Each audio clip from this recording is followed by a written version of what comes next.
Told you that Saddam had chemical weapons, that Gaddafi was a madman, that Assad gassed his people.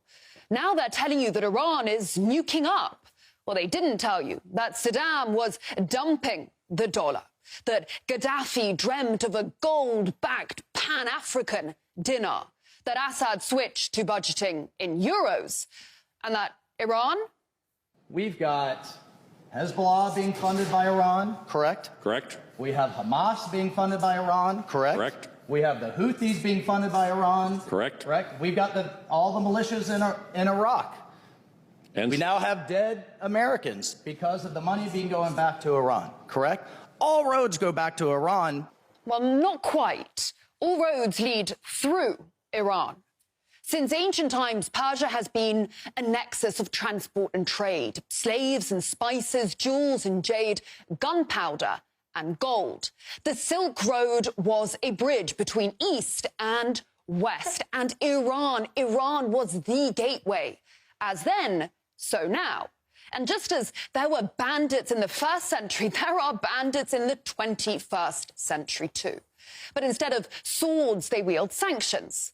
And that has been the catalyst for Iran's renaissance, for its morphing into a linchpin of the new world order. And one of its pillars, the international north-south transport corridor, over 7,000 kilometers long. Ship, road, rail, the Indian Ocean linking to the Persian Gulf, the Caspian Sea, Russia, and onto Western Europe. Eurasia is embarking on a whole new voyage, and world trade is being remapped. As soon as this project is implemented, then accordingly, we will have a route and the possibility of deliveries both in transit to Europe and deliveries from Russia to the Persian Gulf. In fact, this is a global change in transport and logistics routes, and this project may become an alternative to the Suez Canal. 40% shorter and 30% cheaper than that man-made waterway through which more than $1 trillion in goods transit annually. And the first stop, the port at Bandar Abbas. Then the train north to Bafq, then on to Tehran, and then anywhere. And you know what you won't spot on the way? A NATO patrol boat, a US aircraft carrier, an RAF spy plane. This route lies beyond Western control, geographical and financial. When finished, the new link is expected to be completed in 2028. The resulting north-south transport corridor will stretch unbroken for more than 4,300 miles, out of reach of Western sanctions. It charts a course away from those waters dominated by the transatlantic alliance. It allows for settlement in national currencies. It strengthens the Russia-Iran-India triangle. It further integrates the 5 Caspian states. It gives Moscow a greater foothold in both the Persian Gulf and the Indian Ocean. And it marks a new era. For so long, Russia looked west, traded west, bet on the West. And 24,000 sanctions later, you could say that the gamble didn't pay off. Except wasn't it actually a clean sweep? Because the West has waned, and other stars have risen and will stay high precisely because of projects like these. BRICS countries are a driving force of worldwide economic growth. In the foreseeable future, BRICS alone will contribute the bulk of the global GDP increment. Our association is building upon relevant development platforms, including communication channels, technological and educational standards, financial systems, payment tools, and, of course, mechanisms for sustainable and long-term investment. As a result, the impact of external influence on the economic growth of BRICS members will diminish steadily. Essentially, this is what economic sovereignty is all about. It amounts to a partnership between self-sufficient economies that expands their potential many times over and opens up new opportunities. You see, diminishing external influence. The US neutering Iran isn't about nukes. It is about ensuring external influence. Install a friendly face in Tehran, a Shah 2.0, and you curb Russia geopolitically and economically. You fracture global South interconnectivity, and you guarantee that no drop of oil, no grain of wheat, no container of cargo anywhere in the world can sail without fear. The US taking on Iran is about taking back control, the thing Washington is most desperate not to lose. And when you're desperate, you'll do almost anything. Well, they can't have a nuclear weapon. Did you mean military action, though, if they don't agree? Oh, if necessary? Absolutely, yeah. Again, with these nuclear weapons, all we want is a deal. All Tehran has to do is renounce its world-ending ambitions, even though less than a month ago, US intel agencies unanimously agreed Tehran doesn't actually have any. We continue to assess Iran as not building a nuclear weapon, and that Khamenei has not reauthorized the nuclear weapons program he suspended in 2003, though pressure has probably built on him to do so. So why this obsession? And why is it actually that every time a Washington hawk talks Iran, they also talk black gold? We have to constrain their cash. We have to constrain their oil. We have to go back to maximum pressure. The Iranian oil trade and the regime's massive profits from it must be shut down immediately.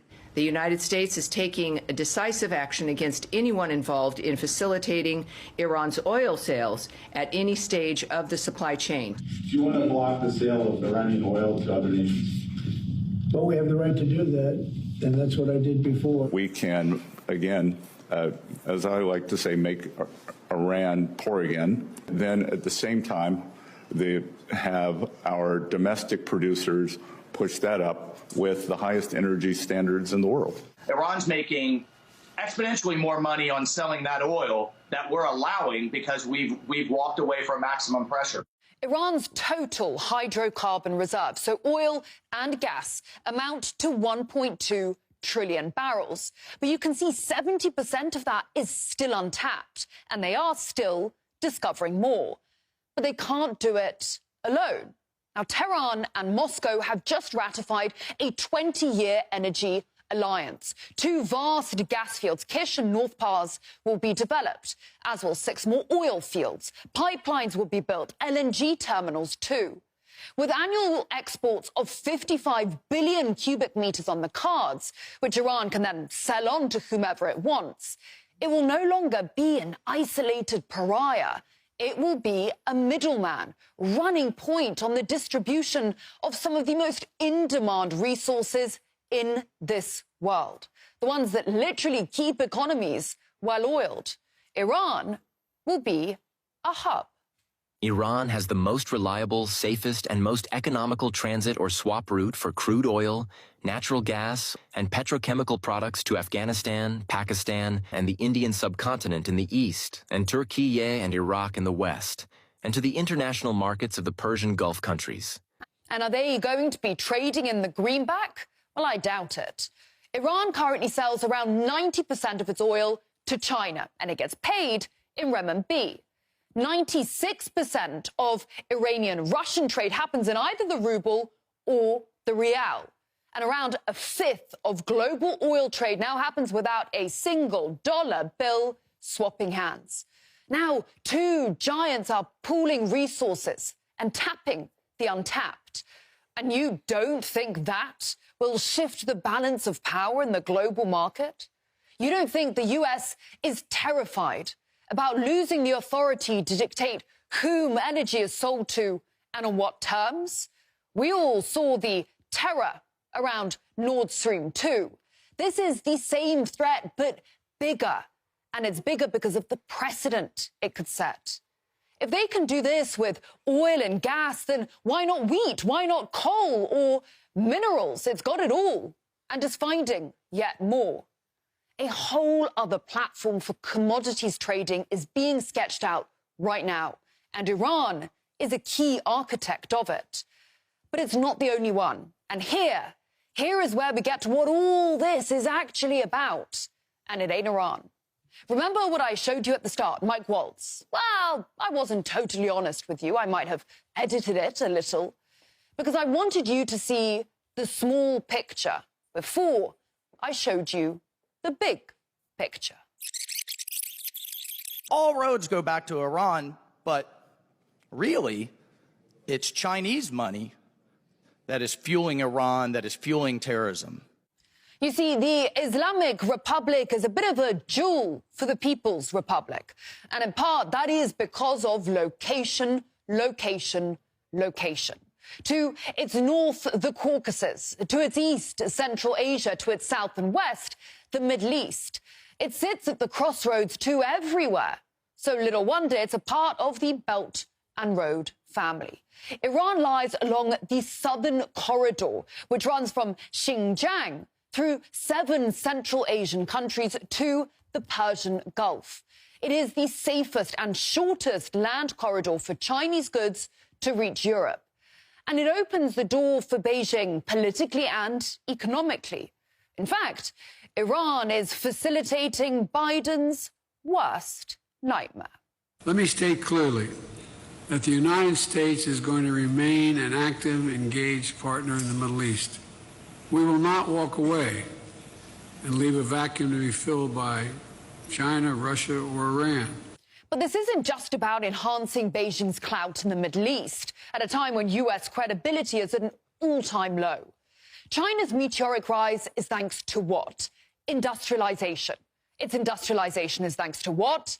Energy. What kind of energy? Old-school fossil fuel energy. Since the 90s, more than 50% of China's oil imports have come from the Arabian Peninsula. But there's a catch.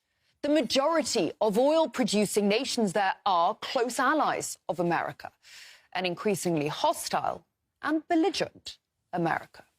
To the Chinese Communist Party, you either change or there will be consequences coming from the Trump administration and the Congress.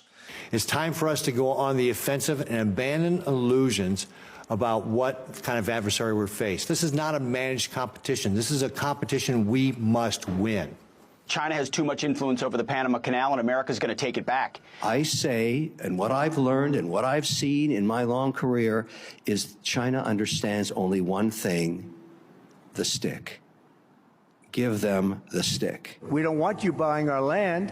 We don't want you taking the land and basically taking it off the market. We don't want you doing it. And they're buying at levels that nobody's ever seen before. We don't want you buying it. It's very easy to do. That's a very easy thing to do. But it's causing a lot of disruption, and that's what they want to do. If we don't change course, we are going to live in a world where much of what matters to us on a daily basis, from our security to our health, will be dependent on whether the Chinese allow us to have it or not. That's an unacceptable outcome. So wouldn't you look to a nation with the lowest risk, to a nation which shares some of your misgivings about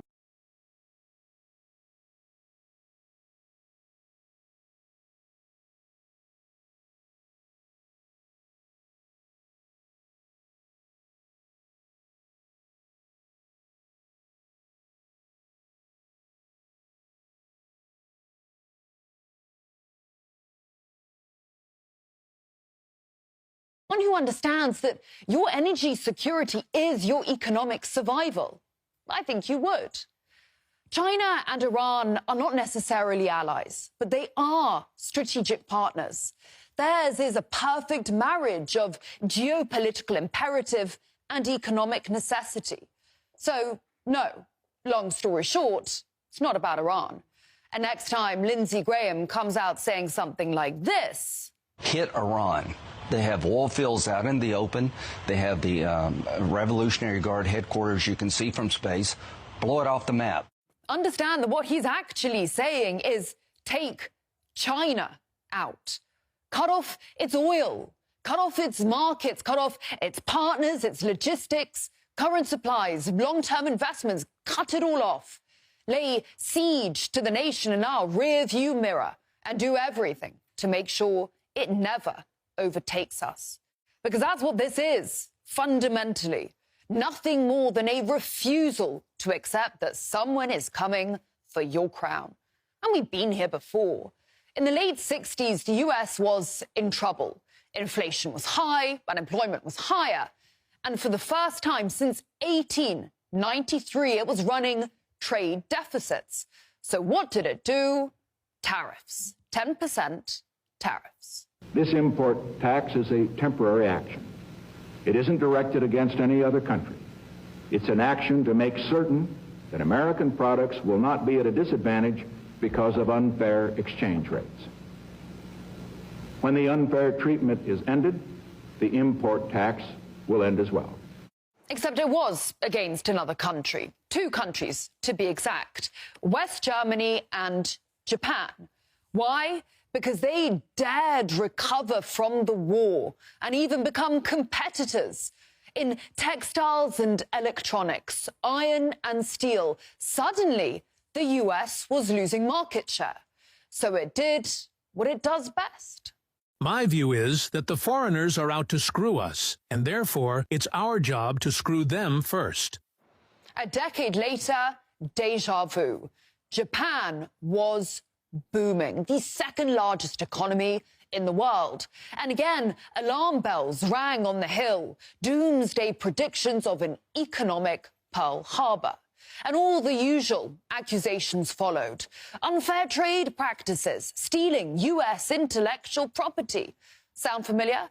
In fact, here's a blast from the past. The fact is that the world is ripping off this country. Germany is ripping us off big league. Saudi Arabia is ripping us off big league. France, I mean, they're the worst team player I've ever seen in my life. You look at what's happened. Japan for years. I mean, we're like a whipping post for Japan. I think that you have to be treated fairly by other countries. If other countries aren't going to treat you fairly, Larry, I think that those countries they should suffer the consequences.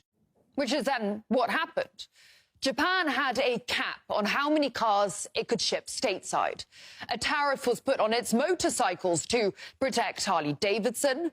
It caved and devalued the dollar to the Japanese yen, an absolute boon for the US. But that still wasn't enough. Reagan then put 100% tariffs on hundreds of millions of dollars worth of goods. And what happened? Well, boom to bust. The yen increased in value, so Japanese products became expensive, people stopped buying them, GDP barely grew. The lost decade, they called it, and the effects are still felt today. You see, for all its claims of being fans of fair trade, for America, it is only fair if it is winning.